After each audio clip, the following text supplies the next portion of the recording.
Helen counted out exact change for gas at a station just outside the base perimeter, her van parked crooked near the pump. She wiped her hands on a rag, sleeves rolled to the elbow, grease darkening her skin. Two military police officers approached, scanning her plates, their eyes catching the faded skull and shield tattoo on her forearm. One paused, recognition flickering in his expression. He didn't say anything at first, just gave a quiet nod.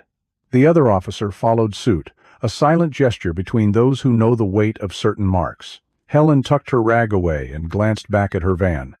Inside, the van still smelled faintly of gasoline and old coffee. The cracked windshield let in the late afternoon sun, picking out dust motes that floated above the dashboard. Taped just above the speedometer was a single black and white photograph, edges curled, corners worn nearly translucent from years of handling. In the image, two young women in desert fatigues leaned into each other, faces streaked with grit, rifles slung across their backs. One grinned wide, the other caught in a half laugh, her arm braced around her friend's shoulder as if holding her steady against the world. Helen's eyes lingered on the photo. It wasn't just a keepsake, it was a promise, made years ago in a place where the air tasted of metal and sand. Rachel's words echoed in memory. "Drive across this whole damn country. See what we were fighting for." Helen had nodded, not really believing she'd ever need to keep that promise. Now every mile the van managed was a mile for Rachel, too. The van itself bore the marks of long travel-dull paint, a spiderweb crack running through the passenger side glass, the constant rattle of tools shifting in a battered crate behind the seats. The engine's uneven hum was a familiar soundtrack. On the dash, next to the photo, lay a faded ink stamp, just a smudge now, but once it had marked her as part of something bigger, a base that didn't exist anymore. The stamp had outlasted the place itself. She reached for the photo, fingers brushing the peeling tape. "I told you I'd take you all the way," she said quietly. The words were for Rachel, for herself, for the van that refused to quit. The promise wasn't about the road or the van or even the photo. It was about not letting the memory fade. Every gas station, every small town, every stretch of empty highway, she carried Rachel with her.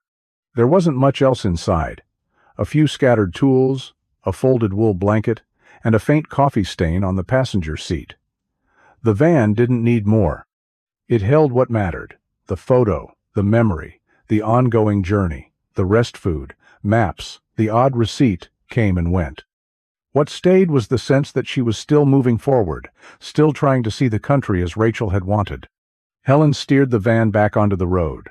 The photograph fluttered in the breeze from the cracked window, catching the light for a moment before settling. The next stop was just another small town, another errand, another place to keep a promise. She watched the world pass by, the van's engine holding steady, as she headed toward the fluorescent glow of the grocery store up ahead. The grocery store was nearly empty, the kind of place where the hum of fluorescent lights seemed louder than the shuffle of shoes on tile. Helen paused in front of a shelf, her hands steady on the cart handle, scanning the labels with practiced indifference. She reached for a can, feeling the familiar ache in her wrist, the one that always flared up after long drives. A child darted around the corner, nearly colliding with her cart.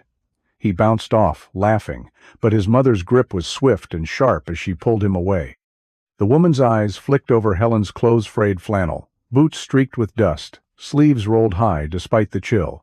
She didn't say anything, just ushered her son past with a look that landed somewhere between caution and contempt. Helen let the moment pass, focusing on her list, the small necessities that kept her moving.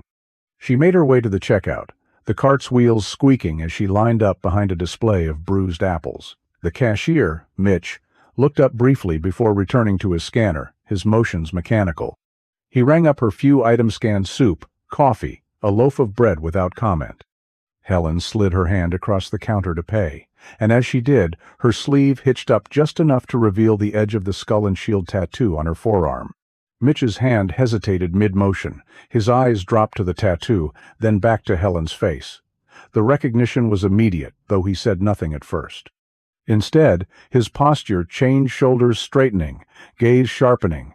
He handed her the change more carefully than necessary, his fingers brushing the ink as if confirming it was real. "That's Ghost Company 7, isn't it?" he asked, voice low. The question wasn't for show. It carried weight, the kind that only comes from someone who knows what that mark means. Helen nodded once, not offering more. The silence stretched for a moment, filled with the unspoken history between strangers who've walked the same ground.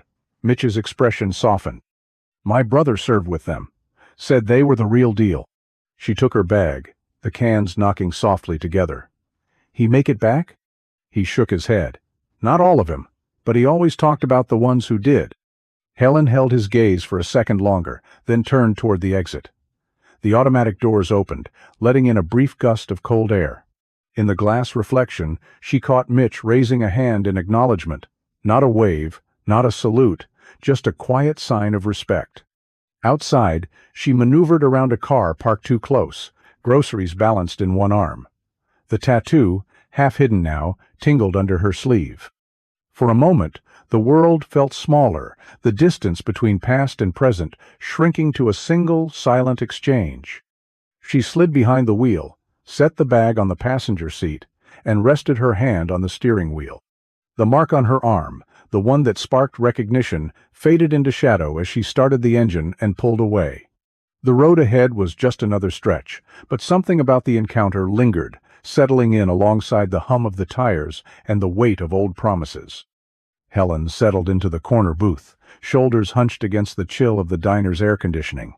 She pushed a fork through a pancake, syrup pooling in the craters. The knife scraped faintly on the plate, but her attention wandered, as the sounds around her dulled and receded. Somewhere behind the counter, a waitress laughed, but Helen barely registered it. Her eyes fixed on the glossy swirl of syrup, but it was the low, distant thump of helicopter blades barely audible through the diner's thin windows that caught her off guard. The sound grew, pushing everything else out. For a moment, she wasn't in a booth at all. The syrup's surface blurred, and her mind filled in the rest. The heavy air of dusk, the tremor of the Humvee beneath her, the landscape stretching out, river and road running side by side. The thumping overhead pressed closer, vibrating through her chest, and the sharp scent of diesel and sweat cut through the sugary air. She gripped the edge of the table, knuckles whitening, as the present slipped further away. A napkin twisted in her hand, crumpling as her fingers tensed. The fold caught the light, shadows falling in jagged lines across her jeans.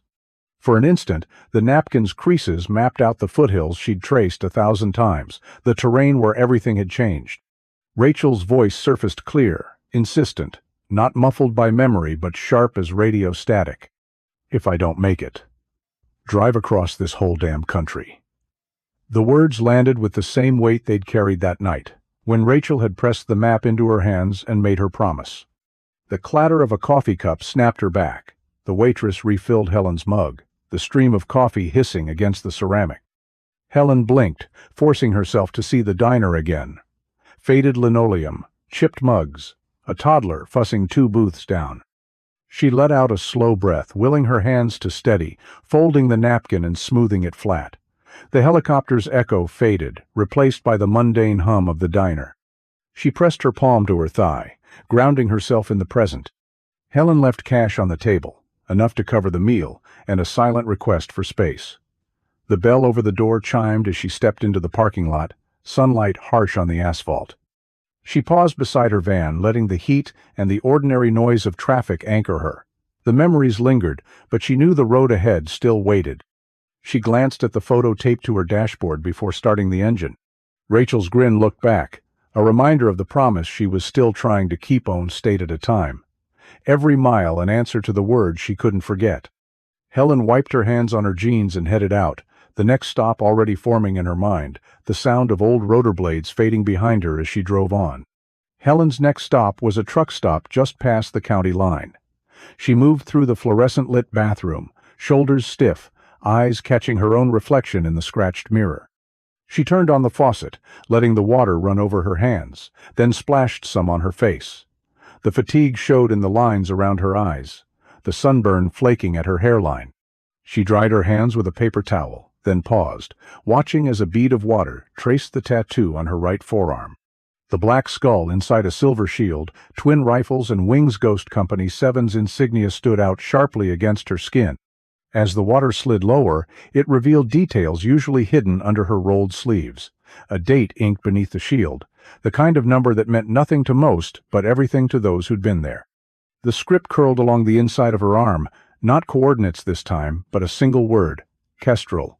The mark was faded, the edges softened by years of sun and hard work, but it was unmistakable. A woman at the next sink dropped her lipstick, and it rolled to a stop near Helen's boot. They both reached down, hands nearly colliding. The woman mid-40s, hair pulled back, posture too straight for a civilian, muttered, "Sorry." As she straightened, her eyes landed on Helen's tattoo. She froze, lips parting, breath caught for a second. Her gaze lingered on the skull and shield, then the date. She didn't reach for the lipstick again. Instead, her voice came out low, almost reverent. "Ghost 7. I remember Ghost Company." She glanced at the word Kestrel, her fingers tightening around the edge of the counter. "You were at Kestrel. That was never supposed to happen. Not to any of us." Helen met her eyes in the mirror, the two of them framed by the harsh light and the background noise of idling trucks. There was no need for questions. The tattoo answered everything. The woman's name tag read Lynn, but the way she stood, braced and ready, said she'd worn a uniform once. Lynn steadied herself, then reached into her pocket, pulling out a set of keys with a Fort Liberty tag. "If you need help with your van, the motor pool's still open at Liberty. Ask for a tow if you can't get it started. Tell them Lynn sent you." She pressed the keys into Helen's palm for a moment, then took them back, as if the gesture alone was enough. "Take care of yourself. Not many of us left from Ghost 7. Helen nodded, rolling her sleeve down over the tattoo, hiding the history once more. Lynn retrieved her lipstick, capped it, and left without another word. The door swung shut, leaving Helen alone with the echo of the exchange. She watched the water dry on her arm, the ink settling back into shadow.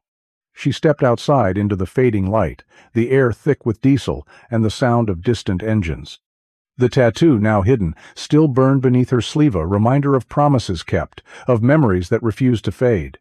The van waited at the edge of the lot, a silent witness to the past she carried. Helen walked toward it, keys in hand, already bracing for the next stretch of road. The van sputtered, coughed, and died in the middle of a two-lane highway, dusk pressing in on all sides. Helen steered it as far as she could, onto the shoulder, gravel crunching beneath the tires, until everything stilled. She turned the key again, nothing but a hollow click. The sun baked the asphalt, coloring the world in dull gold, and the nearest sign of life was the faint cadence of a drill formation from somewhere beyond the tree line. She opened the hood, steam rising in lazy ribbons from the engine. The smell of burnt oil and coolant filled the air. Helen grabbed her battered toolbox and knelt beside the front tire, denim pressing into the heat of the pavement. As she crawled under the van, her boot caught on a bolt. She tugged it free, the scuffed toe of her military-issue boot exposed in the fading light. The boots marked her standard, worn, unmistakable to anyone who'd ever served. She worked the hose clamp loose, hands steady despite the sweat running down her arms. The van's engine was stubborn, refusing to give up its secrets. Helen muttered to herself, "Stubborn old girl, you're not dying here." She kept at it, grease streaking her knuckles, mind focused on the task. The photo of Rachel on the dash caught the last rays of light, her grin a silent dare. A low rumble grew on the horizon. Headlights approached first one, then a cluster. The vehicles slowed, forming a loose convoy. An SUV with base plates pulled up just behind the van, followed by a Fort Liberty motor pool truck. Uniformed soldiers stepped out, boots hitting pavement in practiced rhythm.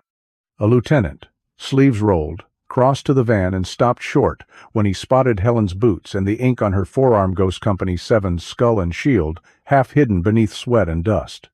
He straightened, then offered a crisp salute. The others took their cue, nodding in silent recognition. One mechanic, his own sleeve pushed up to reveal the faint outline of a Ghost Company 7 tattoo, joined Helen at the engine.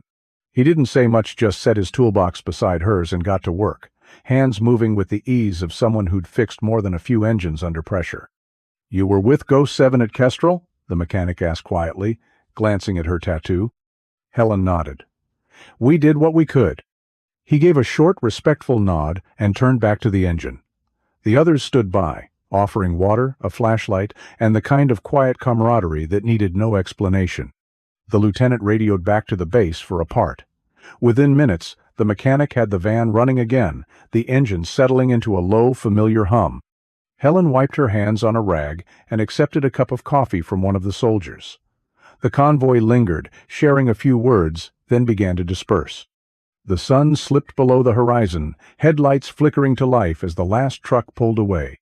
Helen sat behind the wheel for a moment, the photo on her dashboard steady and bright in the glow from the instrument panel. She drove on as darkness settled, the van's engine stronger now, the road stretching ahead. When she finally stopped for the night, the hum of the highway still echoed in her ears, mingling with the quiet memory of boots, salutes, and the silent promise of help when it mattered most. Helen sorted laundry on the motel bedspread, working in slow, deliberate motions. 3 pairs of jeans, a handful of shirts, socks rolled tight, each item stacked in its own pile. The TV above the dresser played quietly, the sound muffled, a news anchor's voice blending with the hum of the air conditioner. She didn't focus on the words, just the vague mention of jobs and difficulties, the kind of story that might have applied to her but never seemed to offer an answer. She pressed a flannel shirt flat against the scratchy comforter, smoothing the seams as if that could bring order to the rest of her life. At the foot of the bed, her duffel bag lay open. Civilian clothes sat on top, but underneath, the sharp folds of an ACU jacket and pants were visible pressed into crisp rectangles, creases still sharp from muscle memory. Helen lifted the jacket, careful with the sleeves, and checked the name tapes Monroe and Dawson. Rachel's was less faded, the threads starting to fray at the edge. She set them back in place, the fabric cool and familiar beneath her hands. A knock sounded at the door, 3 even raps, then nothing. Helen paused, leaving the uniform half-folded, and crossed the thin carpet. Through the peephole, she saw an older woman in a motel polo, a cleaning cart beside her. When Helen opened the door, the woman's gaze flicked past her to the duffel on the bed, lingering on the visible edge of the uniform. "Fresh towels?" the woman asked. Her name tag read Marlene. She stood with the quiet posture of someone used to waiting, shoulders set but not rigid. "I'm fine, thanks," Helen replied. Marlene didn't leave. Her eyes drifted to the jacket and the name tape, then back to Helen's face. "You fold them the old way," she said, voice low. "My husband served in the 82nd. He always kept his uniforms just like that." Helen nodded, not trusting herself to answer. The TV switched to a commercial, soft music filling the room. Marlene stepped inside and placed a stack of washcloths on the dresser, lining up the edges with practiced care. The way she arranged them matched the folds in Helen's duffel precise, squared away. They stood in silence for a moment. Marlene's eyes settled on the Dawson tape, her expression shifting to one of understanding. She didn't ask questions, just offered a small, respectful nod. Helen finished folding the jacket and tucked the name tapes beneath the collar before closing the duffel. Marlene adjusted a towel that didn't need fixing, then checked her watch, a battered Timex, the kind issued decades ago. Without another word, she wheeled her cart back into the hallway. Helen watched her pause outside, straightening a crooked sign by the stairs before moving on, her footsteps soft against the linoleum. Alone, Helen sat on the edge of the bed, duffel at her feet. She traced the outline of the stitching where a name tape had once been, the fabric worn smooth. The room felt quiet, the only sound the low whir of the AC and the distant rush of a truck on the highway. She stared at the blank TV screen, her reflection faint in the glass, the day's weight settling in her shoulders. She set the duffel aside and reached for a book from her bag, flipping it open to a dog-eared page. The words blurred for a moment, her mind drifting to old routines and new ones, the discipline that never quite left. She pressed her palm to the cover, grounding herself, and listened to the soft creak of the motel walls. The room was small, temporary. But for now, it was another place to pause before the next search, another day of piecing together what came after. The next morning, Helen would find herself drawn to a quiet corner of town, following a thread she couldn't quite name, the promise of old stories waiting in silence. The library at Fort Liberty was quiet, the kind of quiet that comes from thick walls and heavy doors. Helen moved through the stacks, the faint scent of old paper and floor wax lingering in the air. She kept her head down, following the signs for archives, her boots echoing softly on the polished tile. The reading room was almost empty. A single student at a desk, an older man sorting returned books, and a librarian behind the counter, sleeves rolled up, eyes sharp behind wire-rimmed glasses. Helen signed in, using only her last name, and made her way to the digital archive terminals. She scanned the directory: military records, declassified base reports, photo archives. She hesitated, then selected the folder for Coast Province operations, years blurred by time and secrecy. The screen flickered, loading a list of incident reports and a handful of grainy photographs, all recently declassified. She clicked through the images, each one a fragment of memory. A convoy in the dust, a medevac landing at dusk, soldiers moving through the haze of a ruined village. Then, a photo stopped, hair a woman, helmet askew, carrying a wounded soldier across a field of broken concrete. The face was younger, but the set of the jaw, the eyes, the grip on the casualty's gear, there was no mistaking it.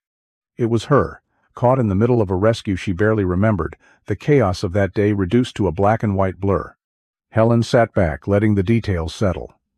The report attached to the photo listed only the number of lives saved: 30 twounder, the heading, Unattributed Rescue, Ghost Company, 7. No names, just the skull and shield insignia stamped in the margin.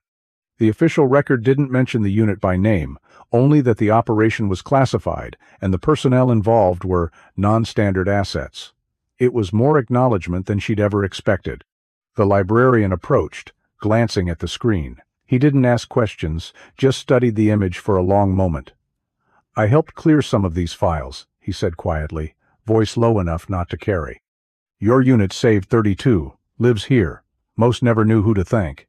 He pointed to a folder labeled Declassified Rescue Operations, then stepped back, giving her space. Helen opened the folder, scrolling through more reports brief. Redacted, but all pointing to the same truth. Ghost Company 7's work was buried, but not erased. The records were fragmented, but the evidence was there. The rescues, the losses, the names that survived only in footnotes and faded ink.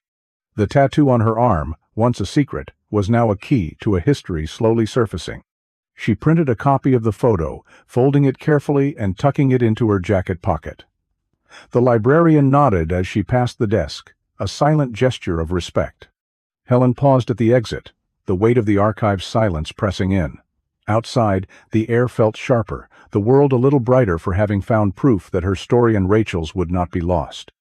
She walked back to the van, the photo pressed flat in her palm. The base's perimeter fence stretched ahead, checkpoint lights flickering in the distance. Helen climbed into the driver's seat, the engine turning over with a stubborn rattle. She eased the van into line, the road ahead narrowing as she approached the crossing. The checkpoint sprawled across the approach to Fort Liberty's perimeter, a line of concrete barriers and floodlights cutting across the dusk. Helen eased the van forward, engine rattling, her hands steady on the wheel.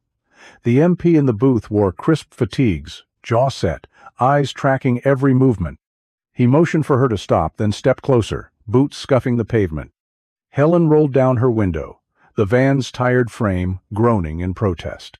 The MP leaned in, scanning the inside of the van, tools scattered on the passenger seat, a battered duffel, the dashboard photo catching the last of the sun. He asked for her ID. Helen handed it over, the plastic card worn at the corners, her name barely legible. The MP studied it, then glanced at her, gaze lingering on the rolled sleeve of her work shirt. The tattoo on Helen's forearm, the skull inside a shield, black lines faded but unmistakable, caught the MP's attention. His expression shifted, the formal suspicion giving way to something quieter. He straightened, then nodded, a small gesture of recognition. "Ghost Company 7, he asked, voice low, careful not to draw attention from the other guards. Helen met his eyes, giving a single nod. The MP's hand hovered at his brow in a brief salute, not the sharp, public kind, but the private acknowledgement reserved for those who'd seen more than most. He handed back her ID, fingers steady. "You're clear to proceed, ma'am. Let the gate know you're coming through." She thanked him, rolling the window up as the barrier arm lifted. The van lurched forward, headlights sweeping across the checkpoint as she passed. In the rearview mirror, she caught the MP standing at ease, posture squared, watching her go. There was no need for more words. Her tattoo had spoken for her, the silent history carried in ink and memory. Past the checkpoint, the road narrowed, lined with chain-link fence and warning signs. The base lights flickered in the distance, a pale glow against the gathering dark. Helen kept her focus ahead, the van's engine humming in time with her thoughts. The encounter at the gate, linger, reminder that the past was never far behind, that recognition could come wordlessly, without ceremony. A few miles on, the sky began to shift. Low clouds gathered, thick and gray, the air heavy with the scent of rain.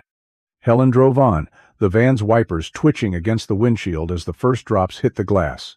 She watched the pattern build, the world outside blurring into streaks of water and neon. The base faded behind her, replaced by the empty stretch of road and the promise of shelter somewhere ahead. She spotted the glow of a gas station canopy up the road, its lights cutting through the downpour. Helen pulled in, engine ticking as she parked beneath the awning. She sat for a moment, listening to the rain drum against the roof, the sound steady and relentless. The memory of the checkpoint stayed with her, brief, silent, but enough to remind her that every crossing left a mark.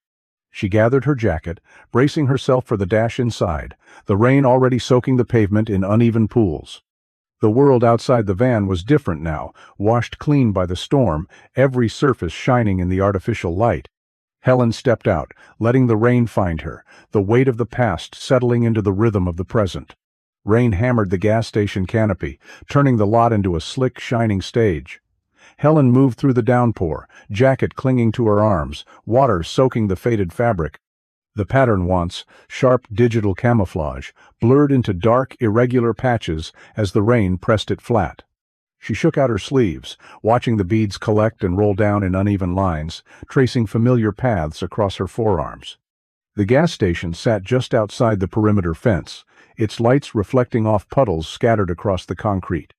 A pair of military police cruisers idled near the edge of the lot, headlights cutting through the gloom. Helen carried her bag under the awning, boots squelching with each step, and set it down beside the van. She worked quietly, checking the tires and brushing grit off the windshield, mind half on the task and half on the rhythm of the rain. She caught the attention of one of the MPs. He stepped out, rain dripping from the brim of his cap, and approached with a measured pace. His eyes flicked from her van to the jacket, lingering on the faded insignia stitched above the cuff. He hesitated, taking in the way she stood, weight balanced, shoulders squared, hands never far from the tools she'd laid out on the bumper. "Ma'am, you can't park here," the MP called, voice raised just enough to carry over the storm. Helen nodded, not arguing, just gathering her things. The MP's partner circled the back of the van, radio crackling at his hip, boots splashing through shallow puddles. They weren't hostile, just wary trained to notice details, the way her gear was packed, the old habits in her movements. The rain intensified, drumming on the metal roof, muting the rest of the world. Helen adjusted her jacket collar, water pooling in the creases. The digital pattern now little more than a suggestion beneath the wet fabric. As she reached for her bag, the MP's gaze dropped to her exposed forearm. The ink skull inside a shield, the mark of Ghost Company 7 stood out, black lines bold against pale skin. Recognition flickered across his face. He stepped back, uncertainty giving way to something like respect. A dark SUV rolled up, headlights sweeping the lot, tires hissing on the wet pavement. The vehicle stopped just past the MP's, engine idling. The driver's door opened, and a figure stepped out, silhouetted against the glare. The rain softened for a moment, the sound muffled as the general approached. No words yet, just a silent acknowledgement, the kind that needed no introduction. Helen stood by her van, jacket heavy with rain, boots planted on slick concrete. The MPs fell quiet, glancing between her and the approaching officer. The storm blurred the edges of everything, but inside the fence line, a new kind of attention settled over the scene. The rain had washed away the camouflage, but the emblem on her arm remained, clear and unmistakable.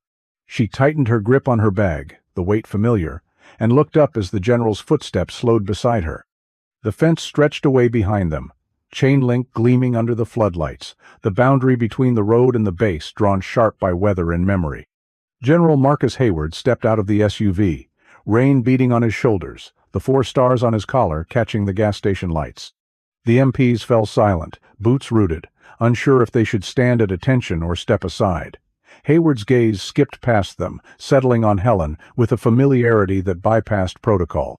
He studied the way she held her self-weight on her left side, jacket collar tight against the rain, the faint outline of the Ghost Company 7 tattoo visible just under her sleeve. His eyes paused at the knot of her bandana, tied with the same precision used for field dressings at Al Basra Ridge. For a moment, neither spoke. The only sound was the rain, steady and insistent, and the distant hum of engines beyond the fence. Hayward broke the silence, his voice low but certain. "Sergeant Monroe, I served with Bravo Group in 2010, Firebase Kestrel. He didn't offer a handshake, didn't ask for ID." His words alone were enough a shared history. A battlefield reference only those who'd been there would know. He nodded toward her arm. "Ghost Company 7. I never thought I'd see that mark again."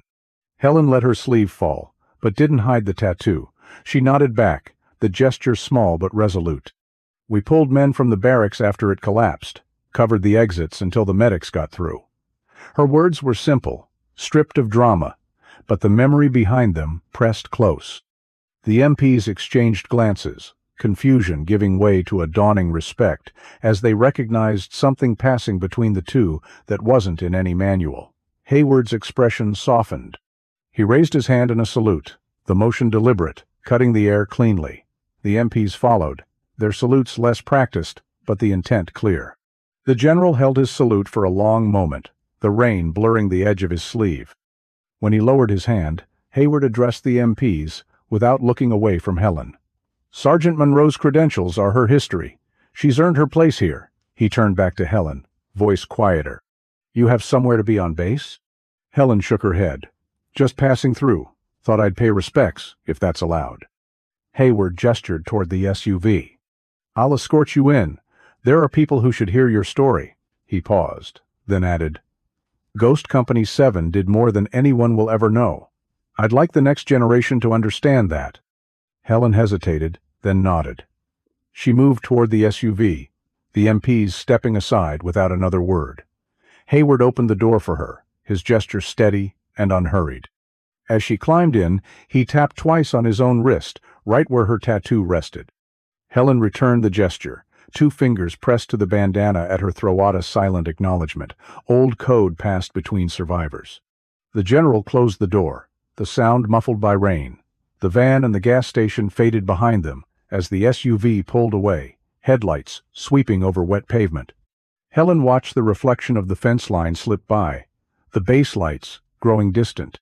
She sat quietly, the echo of the salute lingering, the weight of recognition settling in the space between old scars and the road still ahead. When the SUV slowed and the base perimeter fell away, the night opened up to quieter roads and the promise of somewhere else waiting. Helen stepped onto the damp grass, the memorial rising in front of her as the first light edged over the rooftops. The granite wall stood quiet, names carved in rows that caught the morning sun. She carried the photo in both handsedges worn, the image soft from years of travel. Rachel's face, frozen in a half grin, stared out from the print. Helen paused, tracing the outline of her friend's helmet with her thumb, then knelt to set the photo at the base of the wall. Rachel's name was already engraved, 3rd row from the bottom, left side. The letters were sharp, the stone around them still pale where the chisel had worked. Marigolds grew beneath the panel, their orange petals bright against the gray. Helen rested the photo carefully against the granite, anchoring it with a small stone. All around, other families had left their own tributes, dog tags, notes, medals. Helen's offering joined them, but for her, this was more than a gesture. It was the promise kept.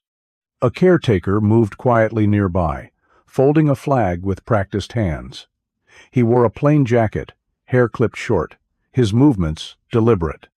He didn't speak, just nodded once to Helen when their eyes met. The gesture was a Nufa silent acknowledgement between those who understood what was being honored. He finished folding the flag into a tight triangle and placed it on the bench beside the memorial, then stepped back, giving Helen space. Helen stood, letting her hand rest for a moment on the stone. She remembered Rachel's voice, the words spoken over the radio in the chaos of Operation Firehook. "If I don't make it, you drive across this whole damn country. See what we were fighting for. Understand what freedom really means." The memory pressed close, as vivid as the day it happened. A breeze moved through the square, stirring the marigolds and lifting the corner of the photograph. Helen reached down, adjusting it so it wouldn't blow away. The caretaker approached, offering her a box of tissue splaying, unadorned, the kind found in waiting rooms and VA clinics. Helen took one, holding it tight, but didn't use it. The caretaker gave a small nod and returned to his work, trimming dead leaves from the flowers, keeping the place tended for visitors who still came. Helen lingered for a moment longer, reading the names, watching the light shift across the wall. The memorial was more than stone. It was a living record, kept alive by those who remembered. She stepped back, boots pressing into the dew-soaked grass, and glanced at the flag folded neatly on the bench. The caretaker stood at attention, hand raised in a silent salute, eyes on the photo Helen had left behind. She walked to her van, the engine still warm from the drive. Sliding into the seat, she looked back once at the memorial. The photo of two women in uniform, side by side, now rested beneath Rachel's name promise fulfilled. Helen started the engine. The sound was steady, almost comforting, as she pulled away from the curb. The town square slipped out of view, the road opening in front of her, and the hum of the van carried her onward, the promise echoing quietly as she drove. Helen glanced at the mirror, catching her reflection a faint, genuine smile she hadn't seen in years. She reached down and tapped the Ghost Company 7 tattoo on her forearm, then let her hand rest on Rachel's photo. "We're not done yet," she said quietly, voice steady in the hush of the van. "Some sacrifices go unseen, until a single moment brings them to light. If you know a hidden hero, share their story below. Sometimes, the most important promises are the ones that carry us forward, reminding us that the road and the journey continue far beyond what anyone else can see."